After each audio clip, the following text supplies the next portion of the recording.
ബാംഗ്ലൂരിലേക്ക് യാത്ര പോകാമെന്ന് പറയുമ്പോൾ ഓർമ്മ വരുന്നത് ലാൽബാഗ് ആയിരിക്കും. ബാംഗ്ലൂർ നഗരത്തിന്റെ ഹൃദയഭാഗത്താണ് ലാൽബാഗ് സ്ഥിതി ചെയ്യുന്നത്. മജസ്റ്റിക് ബസ് സ്റ്റാൻഡിൽ നിന്നും വെറും 7 കിലോമീറ്റർ ദൂരമേ ഇങ്ങോട്ടുള്ളൂ. ഈ പാറയ്ക്ക് വലിയ പ്രത്യേകതയുണ്ട്. ദശലക്ഷം വർഷം ഇതിന് പഴക്കമുണ്ട്. ഞങ്ങൾ ഇപ്പോൾ നടന്നു പോകുന്നത് കെമ്പഗോഡ വാച്ച് ടവറിലേക്കാണ്. 16-ാം നൂറ്റാണ്ടിൽ നഗരത്തിന്റെ അതിരുകൾ തീരുമാനിക്കുന്ന 4 വാച്ച് ടവറുകൾ നിർമ്മിച്ചു. രണ്ടാമത്തെ വാച്ച് ടവർ ആണ് ഇത്. രാവിലെ 6 മണി തൊട്ട് 9 മണി വരെ ഇവിടെ പ്രവേശനം ഫ്രീ ആണ്. ഈ സമയത്താണ് ആളുകൾ ഇവിടെ മോർണിംഗ് വാക്കിനും യോഗ, സൂര്യ നമസ്കാരം, ഫിസിക്കൽ എക്സസൈസ് എന്നിവയ്ക്കായിട്ട് ഇങ്ങോട്ട് വരുന്നത്. ഈ പാറ നാഷണൽ ജിയോളജിക്കൽ മോണമെന്റ് ആണ്.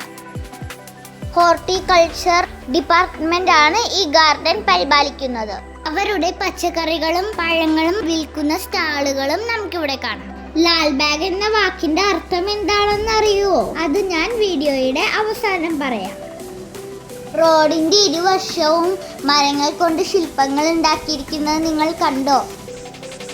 ആൾത്തടികളിൽ നിരവധി രൂപങ്ങൾ കൊത്തിവച്ചിരിക്കുന്നു. ഇത് കണ്ടോ? മനോഹരമായ ഗ്ലാസ് ഹൗസ്. ഫ്ലവർ ഷോയ്ക്ക് ഇവിടെയാണ് നടക്കുന്നത്. ഞങ്ങൾ പോയപ്പോൾ ഇവിടെ ചൂരൽ കൊണ്ടുണ്ടാക്കിയ ആനകളുടെ ശില്പങ്ങളാണ് നിറയെ. ഈ ചെടി എങ്ങനെയാണ് അറേഞ്ച് ചെയ്തിരിക്കുന്നതെന്ന് നോക്കിയേ. വെട്ടിയൊതുക്കിയ ചെടികളും വാട്ടർ ഫൗണ്ടെയിനുകൾ നമുക്കിവിടെ കാണാം. 1891 പണി കഴിപ്പിച്ച സെൻട്രൽ ബാൻഡ് സ്റ്റാൻഡ് ആണിത്. മനോഹരമായ നടപ്പാതകളും ഡിഫറെന്റ് ടൈപ്സ് ഓഫ് ട്രീകളും ഇവിടെയുണ്ട്. 1000 ടൈപ്സ് ഓഫ് സസ്യജാലങ്ങളാണ് നമുക്കിവിടെ കാണാൻ പറ്റുന്നത്. ഈ നടത്തത്തിന്റെ ഇടയ്ക്ക് ഞങ്ങൾ കണ്ടുമുട്ടി മറ്റുള്ളവരുടെ ചിത്രങ്ങൾ വരച്ചു കൊടുക്കുന്ന ചിത്രകാരന്. ഇതൊരു സംഭവം തന്നെ. തലകുത്തി നിൽക്കുന്നവരെയും പുൽത്തകിടിയിൽ നിലത്ത് കടന്നുരുളുന്നവരെയും ഞങ്ങൾ ഇവിടെ കണ്ടു.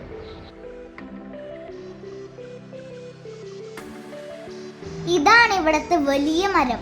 നമ്മുടെ പന്നിക്കായൊക്കെ കിട്ടുന്ന മരമില്ലേ, അതാണിത്. ഇവിടെ സുന്ദരമായ ഒരു ലേക്ക് ഉണ്ട്. അതിന്റെ ചുറ്റുമായി നടപ്പാതകളും. നിരവധി പക്ഷികൾ ഇവിടെ വന്നു പോകാറുണ്ട്. നിരവധി ഫലവൃക്ഷങ്ങളും കാണാം. ഇനി ഇതിന്റെ ചരിത്രം പറയാം. ഈ ഗാർഡന് 200 വർഷത്തിന്റെ പഴക്കമുണ്ട്. മൈസൂർ രാജാവായ ഹൈദരാലിയുടെ കാലത്താണ് ഈ ഗാർഡൻ ആരംഭിച്ചത്. ഇത് ബ്രിട്ടീഷുകാർ പരിപാലിച്ചു പോന്നു. ഇവിടെ പടുകൂറ്റൻ മരങ്ങളും ആർട്ടിഫിഷ്യൽ വാട്ടർഫോളും ഇവിടെയുണ്ട്. പക്ഷി നിരീക്ഷണത്തിന് വേണ്ടി നിരവധി പേരാണ് ഇവിടെ വരുന്നത്. ഓരോ ഭാഗത്തായി ഒരേ തരത്തിലുള്ള മരങ്ങൾ വെച്ച് പിടിപ്പിച്ചിരിക്കുന്നത് കാണാൻ നല്ല രസമാണ്. ഈ കാണുന്നതാണ് പിജിയൻ ഹൗസ്. 200 പ്രാവുകൾക്കുള്ള കൂടാണിത്. 1890-ലാണ് ഇത് സ്ഥാപിച്ചത്. ഇതാ ഇവിടെ മരത്തിന്റെ ചില്ലയിൽ ഒരുപാട് തത്തകൾ. ഈ തത്തകളെ കാണാൻ എന്തൊരു ഭംഗിയാണെന്നോ. എനിക്ക് ഇതാണ് ഏറ്റവും ഇഷ്ടമായത്. ഞാൻ നേരത്തെ ചോദിച്ചൊരു ചോദ്യമില്ലേ, ലാൽബാഗിന്റെ അർത്ഥം എന്താണെന്ന്? ചുവന്ന പൂന്തോട്ടം എന്നാണ് അർത്ഥം. ഈ ഗാർഡൻ 240 ഏക്കറോളം ഉണ്ട്. ഈ ഗാർഡനിലേക്ക് പ്രവേശിക്കാൻ 4 ഗേറ്റുകളാണുള്ളത്.